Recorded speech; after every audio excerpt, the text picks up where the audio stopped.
नमस्ते मित्रों, आइए सुनते हैं माघ मास के 7वें अध्याय की कथा।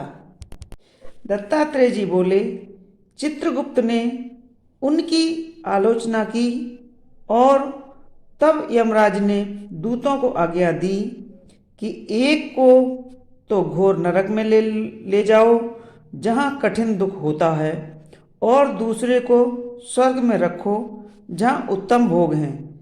हे राजेंद्र, तब इस आज्ञा को पाए दूतों ने बड़े भाई को तो घोर नरक में फेंक दिया, और छोटे से उत्तम दूत मधुर वाणी में से बोले, हे बिकुल कुंड,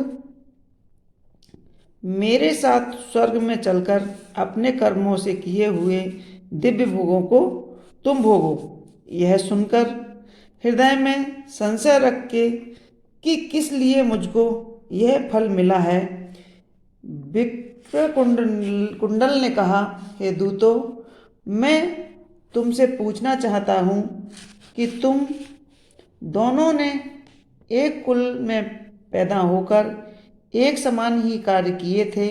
हमारी मृत्यु भी एक ही समय हुई और यम को भी हमने साथ ही देखा। तब किस कारण से मेरे बड़े भाई को नरक में फेंका गया और मुझे स्वर्ग मिला? विकुंडल के ऐसा पूछने पर यमदूत कहने लगे, हे विकुंडल, जिस प्रकार एक वृक्ष पर अनेक प्रकार के पक्षियों का आवागमन एवं वास है, उसी तरह इस संसार में पुत्र पत्नी, बहन भाई, माता पिता आदि का जन्म के कारण संगम होता है और जन्म कर्म को भोगने के लिए होता है। हे वैश्य, मैं प्रेम पूर्वक तुमसे सच कहता हूँ कि मनुष्य जो जो पूर्व भावित कर्म करता है, वह अपने किए अच्छे या बुरे कर्म का ही फल समय समय पर बार बार भोगता है। जो जैसा कर्म करता है वैसा ही फल भोगता है। कभी भी कोई मनुष्य दूसरे किसी के लिए कर्म का फल नहीं भोगता। तुम्हारा भाई अत्यंत पापों के कारण नरक में गया है। तुम धर्मात्मा हो, धर्म के कारण ही तुम स्वर्ग को प्राप्त हुए हो। विकुंडल ने कहा, मैंने इस जन्म में पाप ही तो किए हैं, पुण्य नहीं किए हैं। हे देवदूत, मैं तो अपने पुण्य को नहीं जानता। यदि तुम जानते हो तो कृपा करके मुझसे कहो। देवदूत बोला, हे वैश्य, सुनो, जो पुण्य तुमने किया है मैं सब भली प्रकार जानता हूँ, तुम नहीं जानते। हरि मित्र का पुत्र सुमित्र ब्राह्मण वेद पाठी था। यमुना जी के तट पर उसका आश्रम था। हे वैश्यवर, उसकी तुमसे मित्रता हो गई थी। उसके साथ तुमने 2 माघ मास में समस्त पापों को दूर करने वाली शुभ निर्मल यमुना जी के जल में स्नान किया था, जिससे हे वैश्य श्रेष्ठ, तुम सब पापों से दूर हो गए हो तथा तुमने स्वर्ग प्राप्त किया है।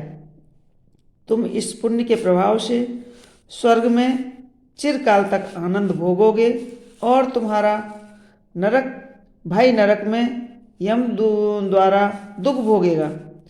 तलवार के समान तीव्र 80 पत्रों से काटा जाएगा, मुहरों से ताड़ित किया जाएगा और चट्टान पर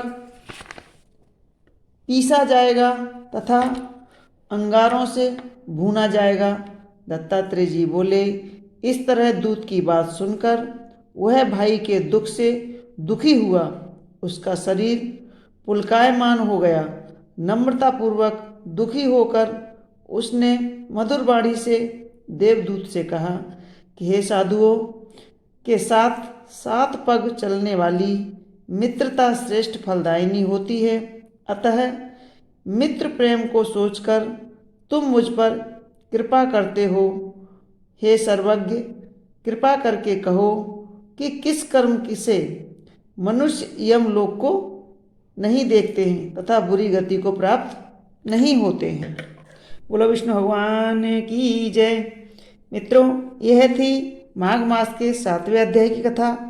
आगे की 8वें अध्याय की कथा मैं आगे के वीडियो में सुनाऊंगी। आपको हमारी कथाएं कैसी लगती हैं हमें कमेंट्स बॉक्स में ज़रूर लिखें और हमारे वीडियो को लाइक करें, शेयर करें और कृपा करके सब्सक्राइब अवश्य करें।